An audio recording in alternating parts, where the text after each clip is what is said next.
السلام علیکم، welcome to SLR learning plant. آج میں آپ کو طائف کی ایک یادگار مسجد الکو کی سیر کرواؤں گی۔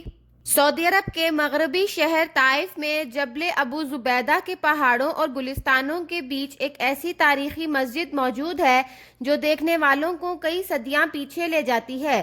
صدیوں سال قبل بنائی گئی مسجد الکو مملکت کی قدیم مساجد میں سے ایک ہے۔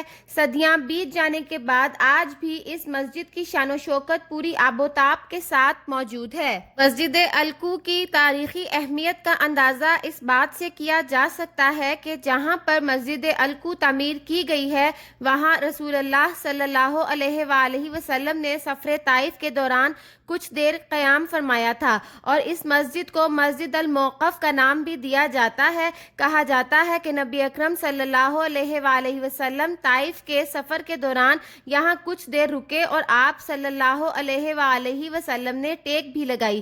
اسی جگہ پر مسجد الکو بنائی گئی ہے۔ یہاں پر مربع شکل کی مسجد تعمیر کی گئی ہے جس کی لمبائی 8 اور چوڑائی 7 میٹر ہے۔ یہ مسجد 3 میٹر اونچی بنائی گئی۔ اس کا کھلا صحن 4 میٹر چوڑا اور 7 میٹر لمبا ہے۔ مسجد میں ایک چھوٹا محراب ہے جس کے ایک طرف مربع شکل کی ایک کھڑکی ہے۔ اس کی 2 دیواروں پر 2 مستطیل کھڑکیاں ہیں۔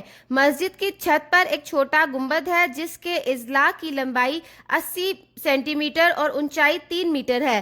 اس مسجد کی زیارت کرنے والے آج بھی حضرت صلی اللہ علیہ وآلہ وسلم کے پہلے سفر طائف کی المناک یادوں میں کھو جاتے ہیں۔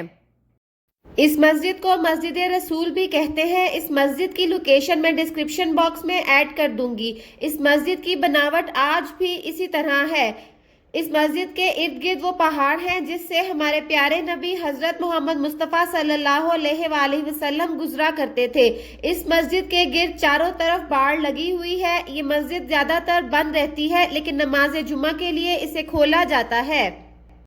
آج کے لیے بس اتنا ہی۔ اگر آپ کو آج کی ویڈیو اچھی لگے تو ویڈیو کو لائک کرنا اور چینل کو سبسکرائب کرنا مت بھولیے۔ Thank you so much.